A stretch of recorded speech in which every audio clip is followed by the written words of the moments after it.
ইরানের সঙ্গে যুদ্ধবিরতির মেয়াদ বাড়ানোর প্রস্তাবিত চুক্তির বিষয়ে শুক্রবার হোয়াইট হাউসের সিচুয়েশন রুমে রুদ্ধদ্বার বৈঠক করেন মার্কিন প্রেসিডেন্ট ডোনাল্ড ট্রাম্প। টানা 2 ঘণ্টা ধরে চলে উচ্চ পর্যায়ের আলোচনা। তবে প্রস্তাবের চুলচেরা বিশ্লেষণের পরও আসেনি কোনো সিদ্ধান্ত।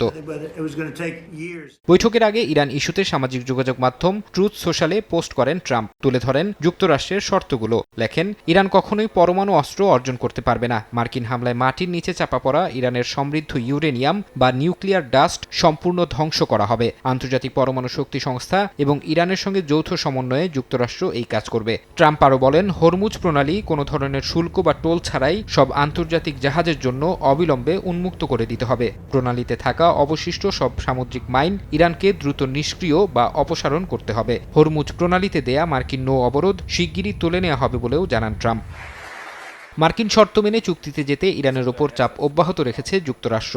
সিঙ্গাপুরে এক নিরাপত্তা সম্মেলনে মার্কিন সমরমন্ত্রী পিট হেগসেথ হুঁশিয়ারি উচ্চারণ করে বলেছেন, চুক্তি না হলে যে কোনো মুহূর্তে ফের যুদ্ধ শুরুর জন্য পেন্টাগন পুরোপুরি প্রস্তুত। যুক্তরাষ্ট্রে ও বিশ্বের বিভিন্ন সামরিক ঘাঁটিতে মার্কিন ক্ষেপণাস্ত্রের পর্যাপ্ত মজুত আছে বলেও দাবি করেন তিনি। হেগসেথ আরও বলেন, ইরানকে পরমাণু অস্ত্র পাওয়া থেকে বিরত রাখতে বদ্ধপরিকর মার্কিন প্রশাসন।